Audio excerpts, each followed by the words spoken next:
السلام علیکم ورحمۃ اللہ وبرکاتہ۔ معزز سامعین و ناظرین، ایک دفعہ امام اعظم ابو حنیفہ رحمۃ اللہ تعالی علیہ کے دل میں یہ خیال پیدا ہوا کہ چند احادیث منتخب کر دی جائے جو انسانی زندگی کے لیے رہنما اصول اور عمل کے لیے بنیادی دستور ہوں۔ چنانچہ امام اعظم ابو حنیفہ رحمۃ اللہ تعالی علیہ نے 5 لاکھ احادیث کے ذخیرہ میں سے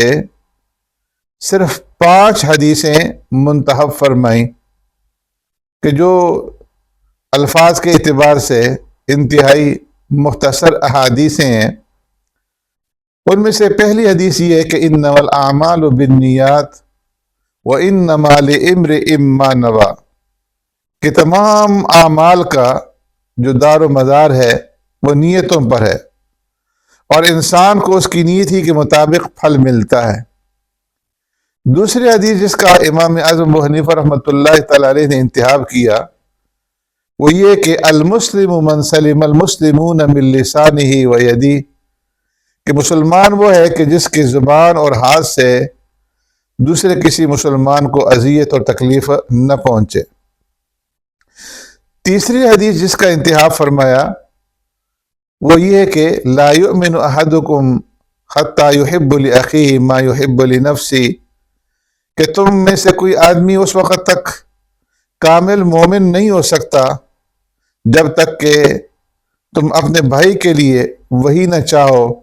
جو تم اپنے لیے چاہتے ہو۔ اور چوتھی حدیث جس کا انتخاب فرمایا وہ یہ ہے کہ من حسن اسلام المرء ترکہ ما لا یعنی، او کما قال علیہ الصلوۃ والسلام، کہ آدمی کے اسلام کی خوبی یہ ہے کہ وہ لا یعنی اور فضول باتوں سے اور لا یعنی عمل سے دور رہے۔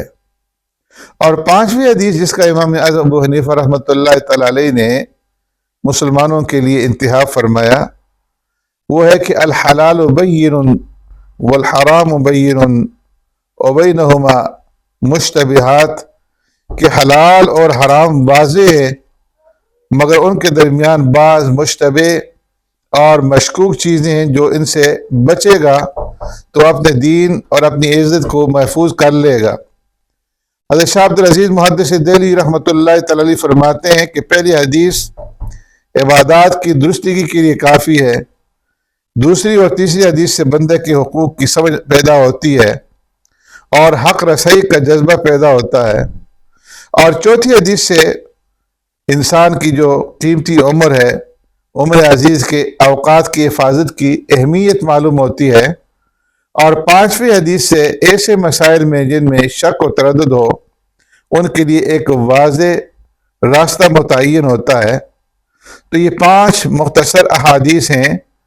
ایک عاقل آدمی کے لیے استاذ اور شیخ کا درجہ رکھتی ہیں۔ اللہ تبارک و تعالی ان احادیث کے اوپر ہمیں عمل کرنے کی توفیق عطا فرمائے۔